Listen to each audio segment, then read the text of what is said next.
Welcome to my channel, Carmelianos Farm. Farm checking tayo ngayon. Titingnan natin kung anong mga sinira ni Typhoon Ulysses dito sa farm namin. Papakita ko, farm tour tayo. Mamaya ng konti lang.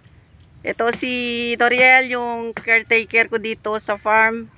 Yung kaya niyang tigpasin na mga punong kahoy na medyo natumba-tumbay. Minamano-mano niya kasi habang nag-aantay kami ng mga magche-chainsaw, kasi lahat ng mga chainsaw man ngayon ay mga okupado sila. Lilinya muna ako sa mga pilahan. Halika, tingnan natin yung farm check kung ano yung mga sinira ni Ulysses.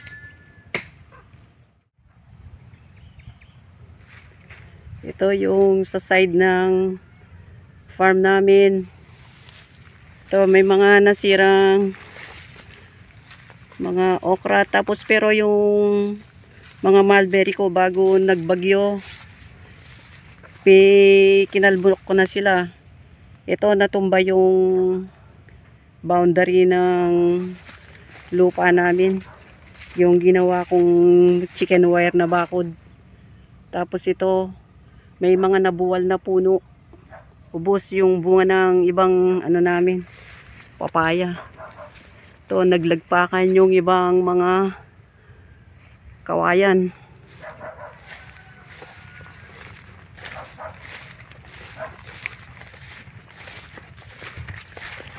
Ito, mga kape, mga pinya, nadaganan. Pero yan ay mabubuhay pa naman yan. Ito, mga kape namin. Yung iba ay naglagasan.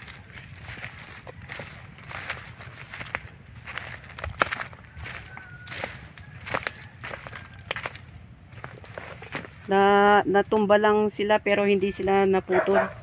Kaya pa nilang makarecover ng mga yan.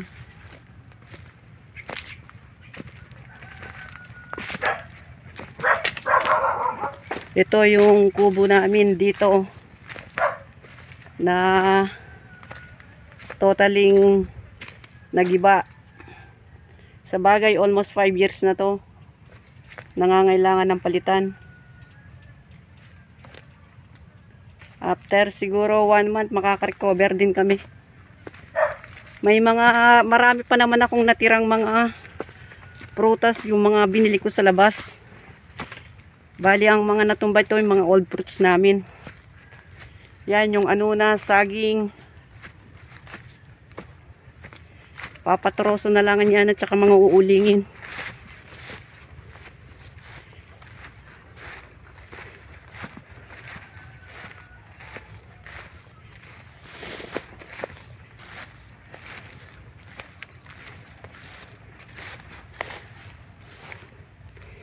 Bali yung mga nasira namin, yung mga dati naming mga prutas, kagaya ng anunas namin, ubos, isa na lang ang natira. Uba, saging, may mga nasirang abukado.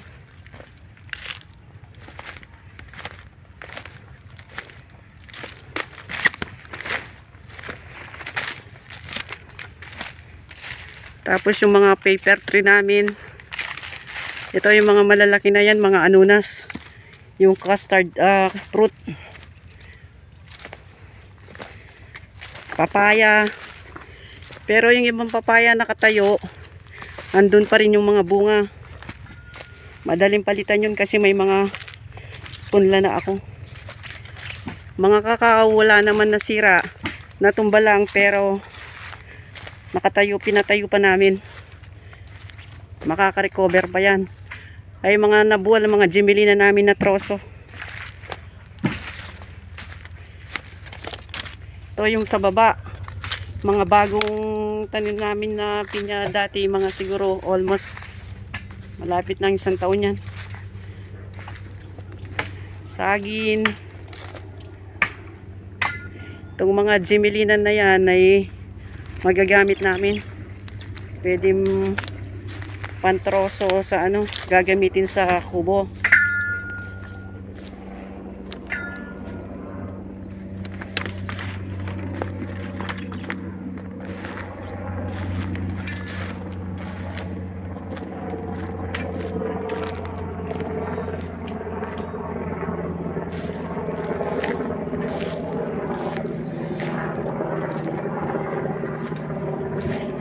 Yan sa baba, ito mga ano na rambutan namin. Buti hindi sira na sira. Yan sa baba. Pababa tayo. Yun sa may ubas namin, hindi naman natumba.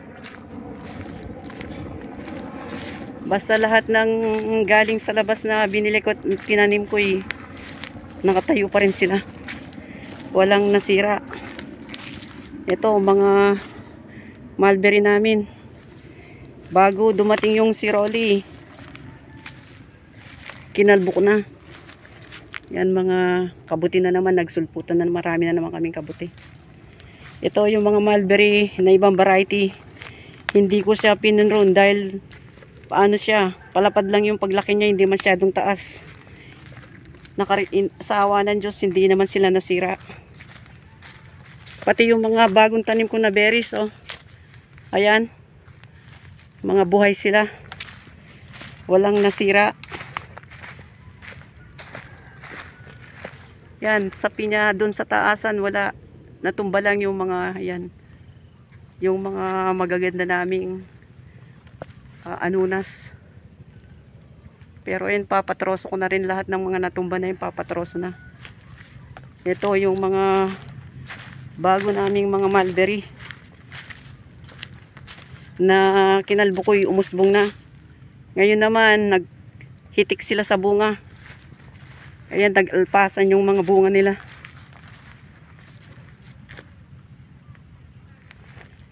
Lahat ng usbong niya may mga bunga.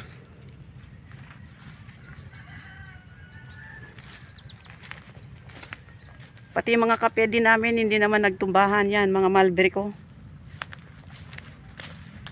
Yan, puro hitik sa bunga.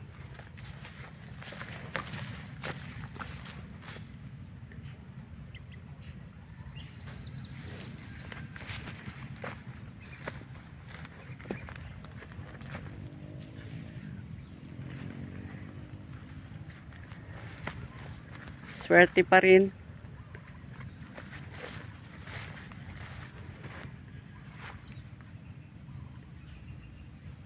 Ano, alpasan yung mga bunga nila mula sa baba.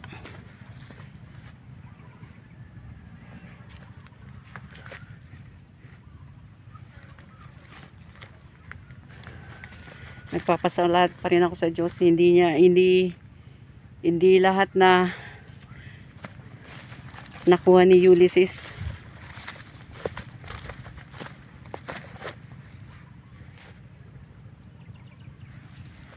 Isang lang yan, recover yan.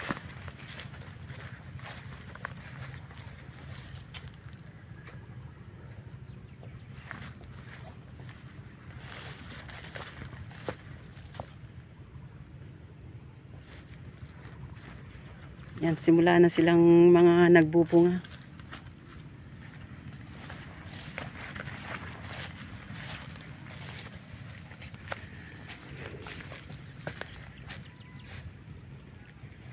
Yan ang view ng farm namin dito sa kalahati.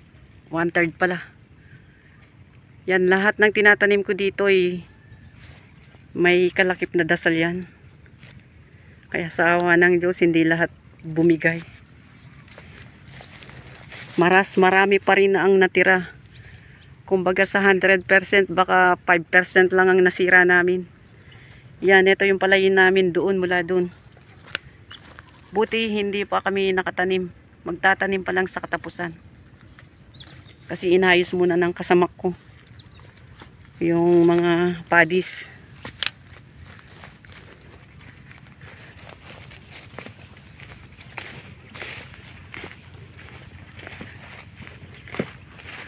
Buti nandyan na yung kasama ko dito. May magtatrabaho pa sa akin.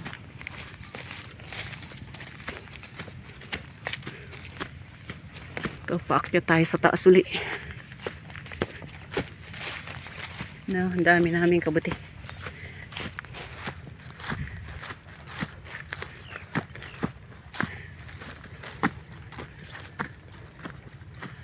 Yan, kahit dito, yung mga berries namin dito, nakatayo pa rin.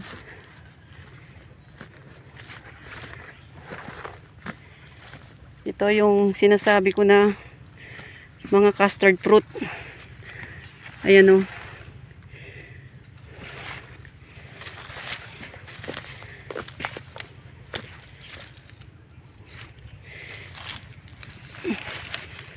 Ayan. Nagsisimula pa lang magbunga yan eh. Pero hindi ko na muna papatumba. Hayaan ko muna silang mahihinog bago ko itumba. Ayan na, nagsisimula na sa bunga. Ito pa naman yung masarap na prutas. Bibihira kasi yung merong ganong prutas na lang ngayon. Ito yung trellis ko, nakatayo pa rin. Buti matibay-tibay ang pagkagawa ni Apong Lucio.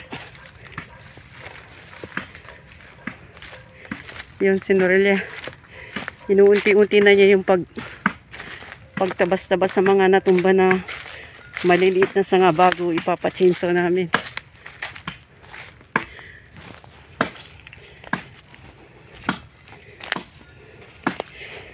Tingnan natin after 1 month kung anong itsura uli ng farm na to.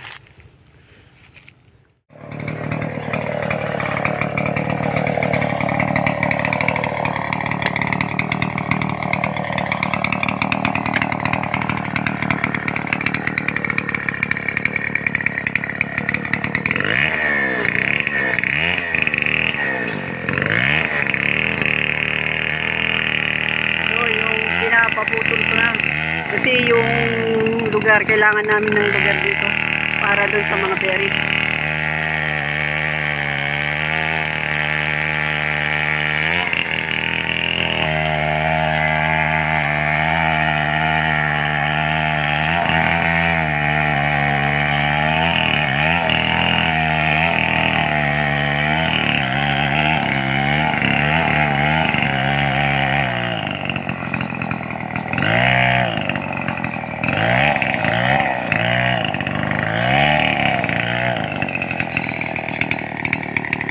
Ito puno ng paper tree yan. Para, oops, ayan na. Ay.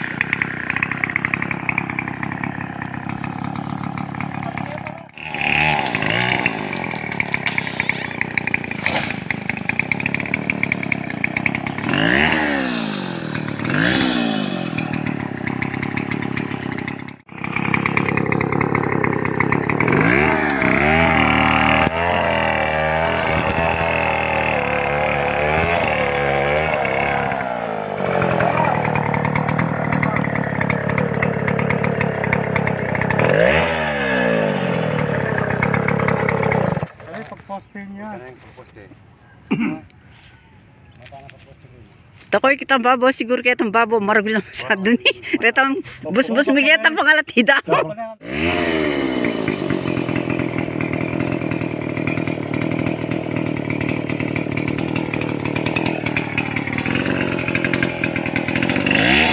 Oy, itutumba na naman. Lagyan nilang tali dito sa may taasan para siguradong ang bagsakan niya isa lang.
Ilisyan naman koy.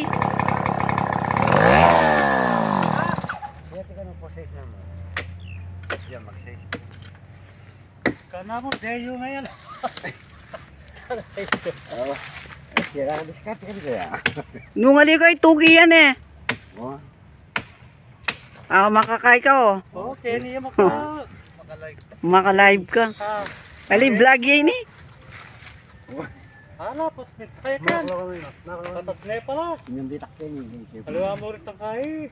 Patali yan.